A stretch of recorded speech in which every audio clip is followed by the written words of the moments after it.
friends, welcome back to AmandaMuse Live.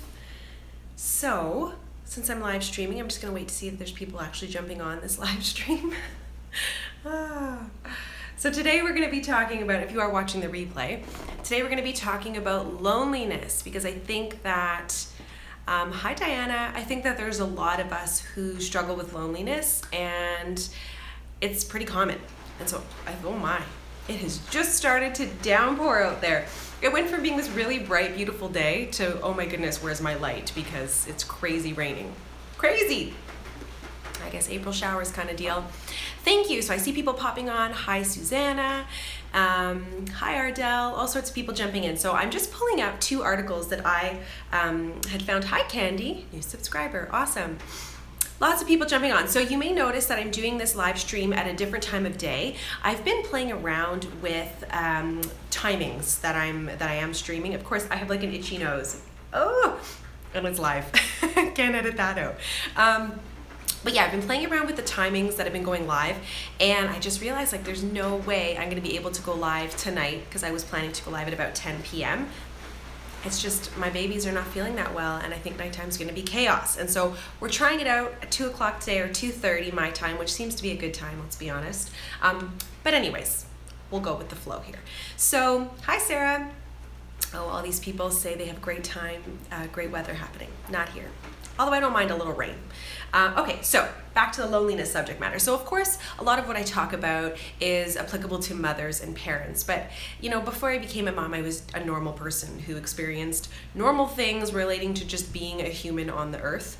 And one of those things is loneliness. And so, you know, because I've moved a few times, you know, I grew up in the suburbs of Montreal, and then I moved to Toronto when I was 19, and then I moved to Vancouver. You know, whenever you start somewhere new, there's this part where you're going through it by yourself and you're alone, and it can be totally lonely. So, you know, how do you deal with that? How do you deal with all of these struggles? And then the other part I wanted to touch on was that, Cindy was saying it's really hard because sometimes the moms at your kids' school are not really your type of people. I totally get that. Because the other side of it is that loneliness in motherhood is really lonely. And I just don't think that a lot of people talk about it, because it's like this taboo subject matter where we think we're sort of going at it alone. Oh, somebody saw a blog TO article. I never even saw that one. You should link it up later about me. Anyways, so what I wanted to say is that, what is loneliness? Okay, so there's things like, it's the feeling of isolation, right? So I'm reading this article on fortune.com, and it talks about chronic loneliness and is it a modern day epidemic? Because there's so many factors that we, you know, deal with every day because we lead a little bit more of an isolated lifestyle. Like even this, for example, you know, you're watching YouTube, you're on social media, but you don't actually get sit to face with these people. And how does that affect us overall? Like if we have a good balance and we are dabbling on social media and we have our community there, but then maybe there's other areas of our life where we don't have that same face-to-face time with people, or our lifestyle, maybe we work night shift and we don't get a lot of exposure to a lot of people in the day, or you are a mom of like one or multiple children and you find that you're with them all the time instead of adults. So what I liked about what this article was talking about was that it's, you know, it can also be perceived isolation. To feel lonely is one thing, but it's a discrepancy between, what did he say here, between what we want our social relationships to be and what they are. Brenda was popping on saying it's so important to build your mommy tribe. And I will jump back and forth between the article I'm talking about and of course your comments. Yeah, Sarah was saying she completely agrees. People always feel because you have kids, you have interaction with someone, but you're missing out on that peer interaction. Right? And instead of having, you know, and then your husband comes home and you feel like, you've just like verbal diarrheaed on him because he's the only other adult you've seen in the day, when he's probably like needing to come down from his day, or your partner who, you know what I mean? Whatever your setup is, having a baby at home is not the same as having adult interaction. So if you go back into the archives of AmandaMuse, like, I don't even know if the video is still there, but one of my first videos was talking about play dates and how important it is to go to play groups. By the way, when I was watching the last live stream, I noticed it looked like my eyes were crossing, which is no big deal, by the way, if eyes cross, but I think it's where the camera lens is, so just as a heads up. But anyway, so I remember making a really big deal about going to these play groups. And the reason that I think I made it such a big deal is because I actually really struggled with my first few play groups with the motivation to go, because I felt so inadequate as a first-time mom. I just didn't know if I was doing it right. There's no book that they give you to tell you if you're doing it right. There's no test you can take. No doctor's gonna sit you down and be like, well done, you've kept another human alive. Although they kind of do say that, but they don't really. And there's no metrics for you to figure it out. Let's see here. Oh, a friend, Jamie here, was saying that she was so ready to go back to work after her second child because she felt so isolated and had no adult time. I totally get that. And if you aren't in a situation where you feel like you can, that there are play groups to attend, and maybe your personality isn't one that's going to create your own play group. Not everybody is programmed to do that, and that is totally cool. It can be extremely isolating. I think there was, jumping to the other article, talking about the first year of motherhood and how isolating that can be. And that's not to say that subsequent years aren't as isolating. I just feel like you're busier. Once you have more kids, you sort of get used to it. Doesn't mean it's any more fun, like not motherhood, but the isolating part. But there was a great percentage here that said that almost, 53% of new moms feel lonely and isolated in the first year. Claire was saying, I think physical socializing with other moms makes you a better mom. Christina was saying, I think it's important that you do whatever feels good to you and your baby. Totally. I think the trouble, though, is that sometimes you're feeling down and you're feeling low and you can't even quite articulate what it is. Can you hear that thunder? What it is that is bothering you. Or if you live in a small community and maybe you really want to be social, but it's just not happening. Like, what do you do? I get that question a lot, to be honest. I think because I am a person in parenting on the internet. But, I always say, try to find a Facebook group in your area. Although sometimes those Facebook pages can be really dramatic and you just feel like you need a big old bowl of popcorn and just watch the drama go down. It can be a little overwhelming. I've actually removed myself from my local group because I just felt like it got to be too much, and you feel like you almost have to police the situation, and you don't want that. So if that happens, maybe figure out what sets you apart in terms of what your interests are. Maybe you you're a vegan, or you are an extended breastfeeder, or you like to walk, like strollers and stuff, whatever it is. Sometimes creating a group or finding a group based on that specific need can be really cool. When Esme was a little baby, there was an expat group in Penang where I was living, and one little part of that group would go for walks twice a week, early morning, which, let's be honest, early mornings are not my thing, but they would go for walks in the botanical gardens, which was really close to where I was, and it was a really nice opportunity to, one, get fresh air, get out, and the other thing was to be social. So I'm seeing here, Megan was saying, your expat group was so cute. They were amazing. But it's funny because when I first met them, I felt so insecure because I think I was one of only 2 or 3 new moms in the group. And there was all these established moms. They had second and third babies. And I found it really overwhelming. I didn't feel comfortable breastfeeding in front of these people. I didn't really know what to talk about. But then eventually, as I kept going, and I think that's what my messaging was in this video from way back, was that if I kept going, and every time I went, I was like, I'm nervous, I don't want to be around these people. Every time I went, it got a little bit easier and a little bit easier. And then go figure, 2 years, or I guess 4 years down the road, how old was Esme when I left? About 2.5, 3. At the end of my time in Malaysia, I was the person hosting those expat groups, and I was the person roping all the new moms in. So I think it's just knowing that if you kind of seek out ways or things to do that'll make you feel a little better and a little bit less isolated, it does get easier. It's totally true. Megan was saying it does get easier. It does. And Neem was saying she loves my channel. Oh, thank you. Keeps you motivated as a new mom. And that's really what it is. I think I have this, oh my goodness, it's lightning and everything. I have this thing now. Oh, did it freeze? The Wi-Fi might be a little bit dodgy now. We'll see. Did you find it more difficult being abroad? Brianna, no. I think there's part of it where being a mom overseas was almost a little easier because we were in this really small group where there was always stuff happening, and I felt really lucky where I was getting invitations to things, and it was like, hey, we're going for a walk on Tuesday, can you make it? Or if you can't make it, we're going again on Friday. Like, I felt like there was always things happening, and there were always people reaching out to me. So if you find that you're now on the other side of that group, and you aren't as nervous anymore, I really encourage you to seek out people who might need a little prodding. I remember finding new women and bringing them into my baby group, and I would notice that maybe they would come once and not come again. I would check in. I would kind of shoot an email or text message and say, hey, how's it going? Like, do you want to have a coffee just with me? Because maybe big groups aren't what's going to work for that person.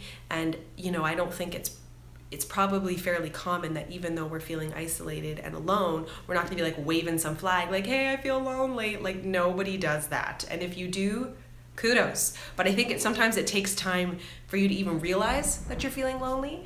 Let me tell you, Mother Nature is having her way with the outdoors right now.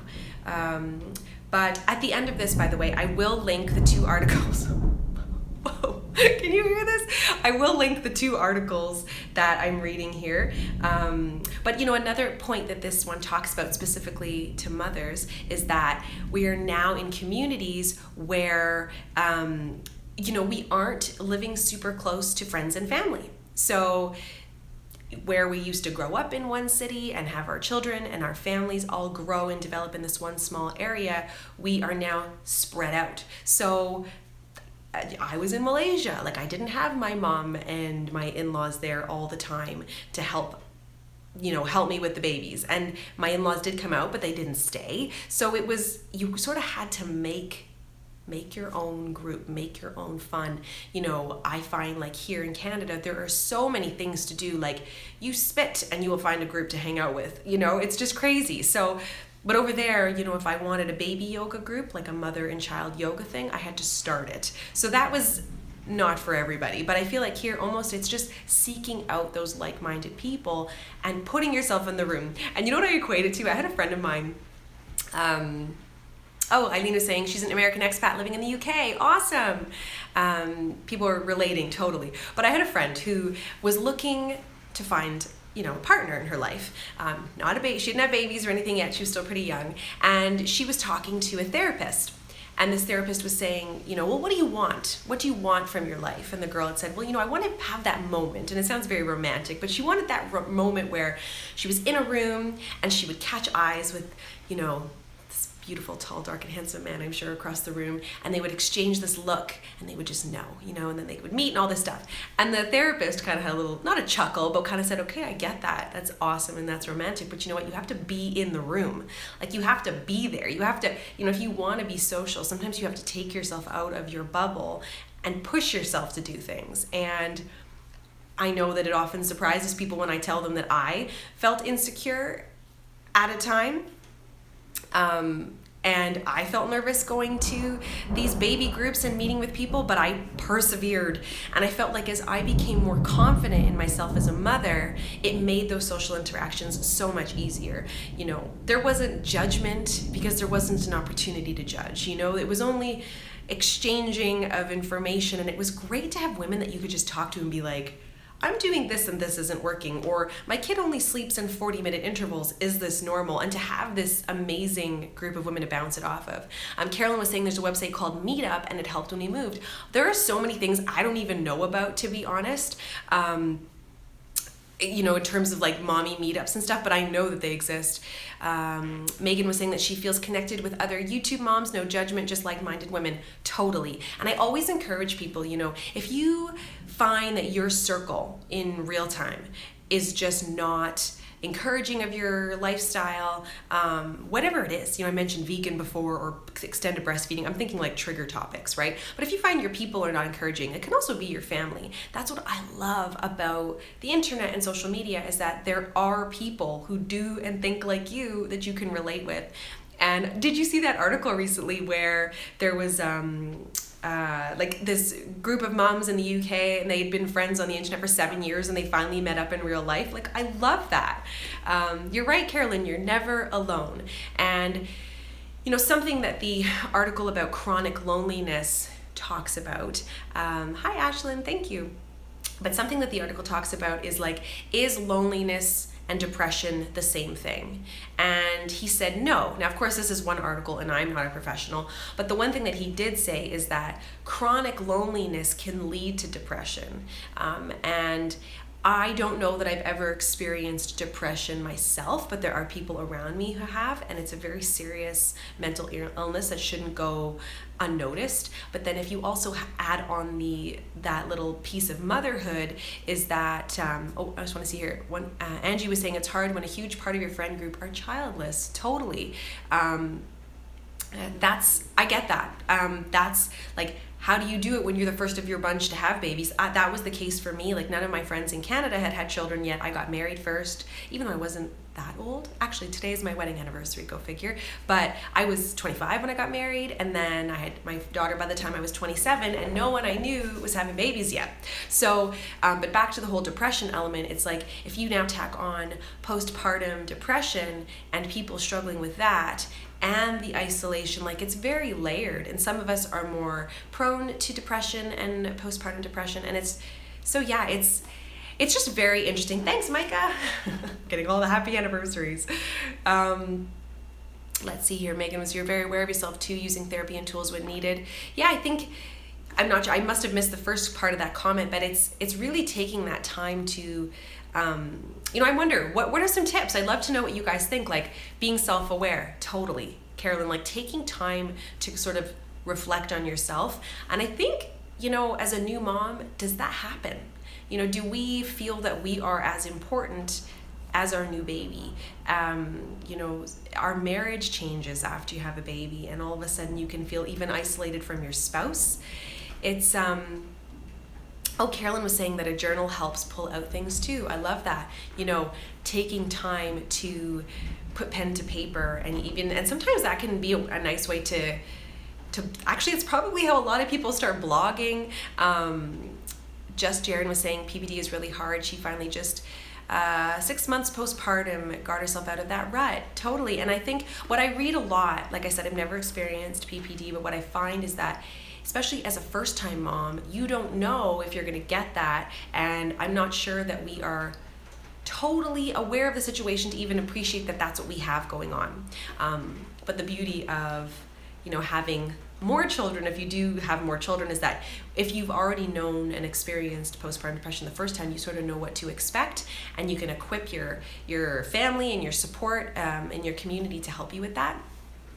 Steffi, this chapter, is saying she loves this generation of mothers who are more self-aware. We want better for ourselves and our kiddos. It's totally empowering. I agree. I love that this platform allows us to have these conversations and to validate our worries and our concerns, because I think that no one's going to be perfect. You can't be perfect. Nothing is ever going to be perfect. But I think that just wanting to work on things and just to improve your situation just shows how much we value our role as mothers.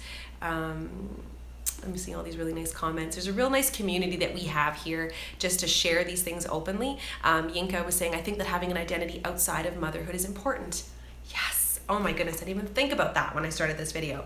Totally. That is one thing I always try to share here, is that, being a mother is awesome, but it's also awesome to not lose yourself in motherhood and not forget that you're important and that your needs are valid and your feelings are valid. And sometimes it's not that fun being a mom. There's so many truths that we have, and to be able to share that, I think, is awesome. Let's see here. There was a viewer here. She said every time she tried to journal her thoughts, she fell asleep. I feel you. You put a mother horizontal, especially a new mom, pretty sure she's going to fall asleep. But yeah, I thought it was just a really interesting thing. Something else that the article talked about was that as people, not pertaining to motherhood necessarily, just human beings in general, is that if you go back in the history books, we are pack people. We're pack animals. We tend to work in tribes. And so when you take yourself out of that tribe, or that, like, take that element away from your life, that is when that loneliness can start to come in. Let's see here, lots of great comments coming up. Lena was saying she struggles with not losing herself, decided to stay home with the kids, and now I can't find a hobby. You know what? But I love that you're looking, and keep looking, because it'll come. You know, sometimes we don't even know what brings us a lot of joy until it happens. But I'm seeing a lot of things pop up in the neighborhood, like paint nights. People are all going out to paint and do all these amazing things, and like sometimes it's reading. It could just be doing yoga in the mornings. You know, it's Catherine was saying I actually made a list of people to text who I hadn't in a while. I love that, because, you know, safe to say that moms don't spend a lot of time on the phone. Like, I certainly don't. I don't have time to do that. I find whenever I pick up the phone to talk, somebody finds me, somebody needs something, the dog, the kids, the husband, somebody. But shooting off an email or a text and actually making a date, like, hey, you know what?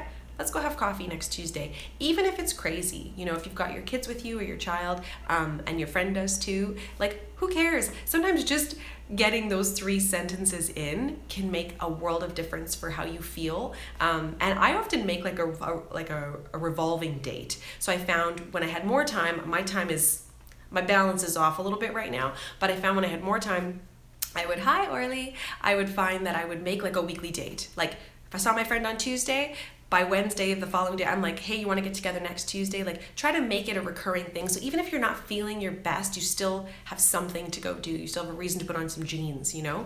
And friendships will fall apart, but I think that a lot of us feel that way. So if you're feeling lonely, it's safe to say that other people are too, and that, you know, Carolyn was saying, I hate to say it, but McDonald's play yard keeps kids busy. Oh yeah, I'm all about that. You get your coffee, you get your great things, you go play, your kids run around like lunatics for 45 minutes, and you get to have an adult conversation with a friend. Winning. I think it all works out. Getting out of your pajamas, totally. I love this conversation. I'm getting all these things I didn't even think about. But yes, getting dressed every day makes a huge difference. Yeah, totally. Reason to put on jeans. Am I right, Lena? Like, get dressed in the morning. I feel like that makes it like a fake it till you make it thing. Even if you're not leaving the house, you feel like you've accomplished one thing. Make your bed, little things, you know, and whatever it is. But anyway, I just wanted to start the conversation with you guys, and just let you know that if you've ever felt lonely, you're not alone, because I'm safe to say it happens to a lot of us. And I would be curious to see in the comments, you know, ways that you take yourself out of that. Like, if you felt that way, what worked for you? And we can continue this conversation. So if you're new, I'm AmandaMuse, and I put up videos 3 times a week. So Monday live, Wednesday and Sunday. And I also do a Facebook live. So I'll be there tomorrow, same time, 2:00. I'm actually going to be meeting with a sleep expert. So I hope you can catch me there. And I'm all over Insta stories if you want to do that. So thank you guys. Thanks, Joanna. Thanks, Oliver. Please subscribe. And that's it. All right, guys, I'll see you in the next one. Of course, it stopped raining. Looks like the sun is coming back out. That was weird. Bye, guys.